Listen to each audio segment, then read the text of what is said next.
Paul, one Us second. too. Paul, you there? Yes, I'm here. All right. I do have Dionne online for a couple of minutes. Mr. Aldrich, can you stand by for a second for us, please? Yeah, sure. Thank you. Dionne Yeah. Ligoure, Corporate Communication Manager. Cal, good morning. Hi, good morning. Good morning, Steve. Good morning to whoever's in the studio. Well, they're at home, huh? So we have Paul Richards and Richard Raghubar. So you know those two fellas. Hi, good morning. I'm Paul. And Good morning, Mr. Ligoure. Thank you for joining us this morning. We appreciate your presence. Can you give us an update on the flight situation in terms of those who were scheduled on Sunday and how that is going, and how those who had been scheduled thereafter, if those schedules are normalized? Yeah, well, today is Thursday, and I'm happy to report that the operations by the end of today will be normalized. By the end of today, the last of the charters should operate.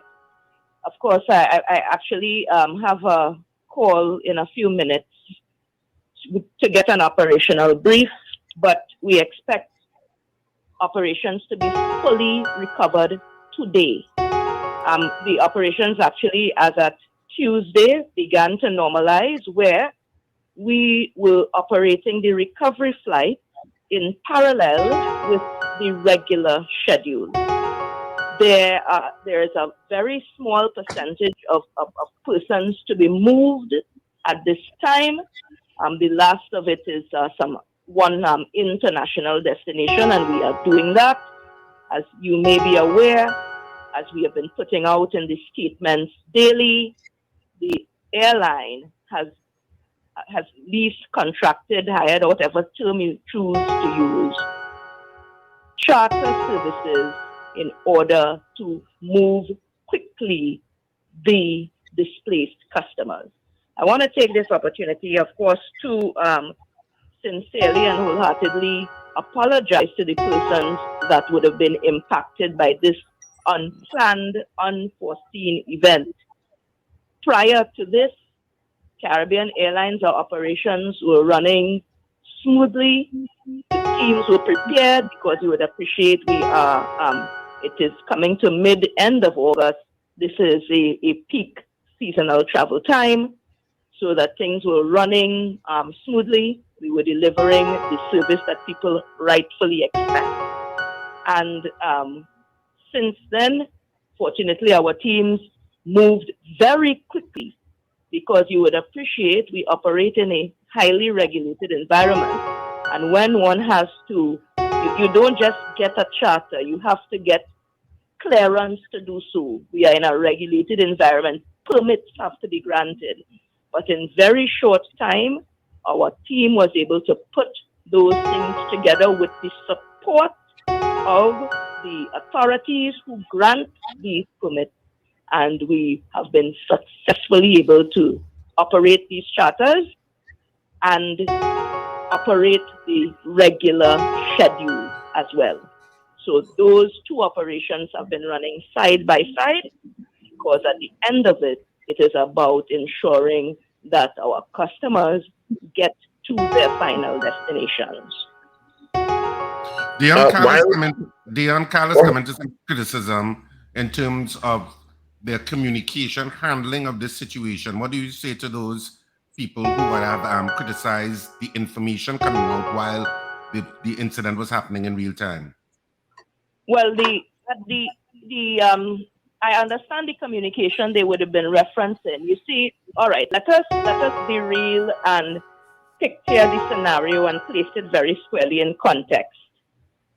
When persons get to the airport, for example, the usual interaction is they come, they check in, they are boarded, they depart. What transpired on Sunday last was they came to the airport, were checked in, and there were no departures. So you had growing crowds. You would have the same persons at the counter, growing crowds. People, yes, they have been trained, but when you have growing crowds culminating before you, it can get quite intimidating for some persons.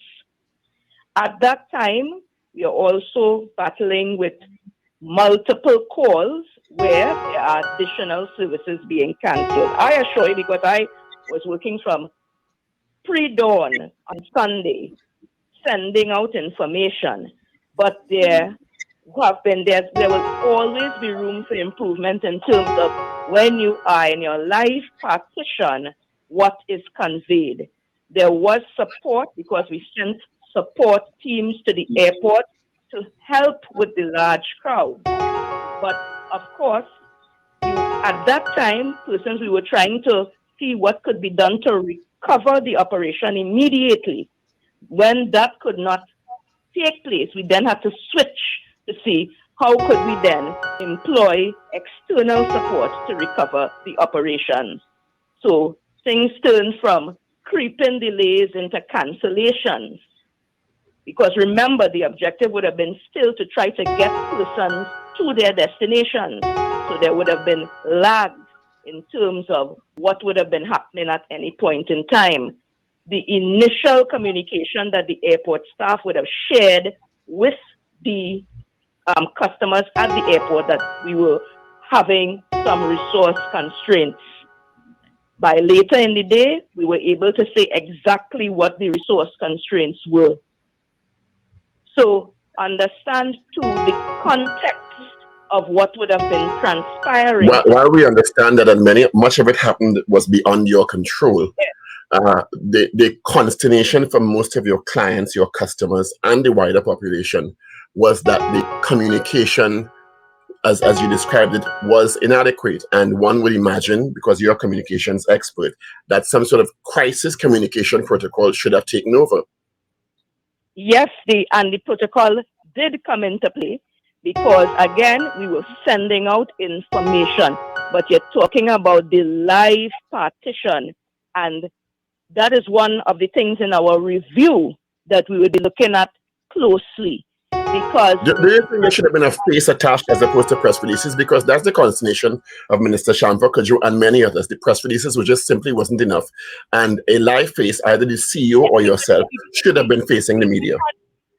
We had personnel at the airport. We did have senior personnel at the airport. At the time that this was occurring, I was off island and was able to get back as quickly as I could. And that is why I was not at the airport on Sunday, because I was not physically on the island. But you have access to arms of the media. Sorry? You have access to arms of the media, whom you could have called and or video channel with. I was in contact with the media. And the media would confirm that. So I'm telling you information, and I am owning that there was a lot going on in the live partition. And at that point in time, yes, the information was conflicting. But I, as the organization, I am certainly owning there's always room for improvement. And even yesterday, very late evening, intense discussions about this, because again, we operate in a regulated environment, so we do have protocols in place. And that is why we're very quickly now ensuring that we move persons are compensated for their inconvenience and their frustration. I am certainly never media shy, and I am very front and center dealing with the media. And I wholeheartedly again apologize, because this was a severe inconvenience to our travelers. In closing, we have another interview lined up. Thank you for joining us. But in your closing comments, Mr. Go. My closing comments is that I understand that Caribbean Airlines, we have to continue our work to restore the public trust, and I assure the public that we are resolute in that commitment to do so. I thank you very kindly for the opportunity to convey the sentiment, and I also assure the public that our operations have normalized and that we will continue to send your notifications to you about upcoming services and the status of the upcoming services, because they will be operating as per schedule. Dionne Ligoure, thank you so much for speaking with us on the Power Breakfast Show, Corporate Communication Manager. Thank you.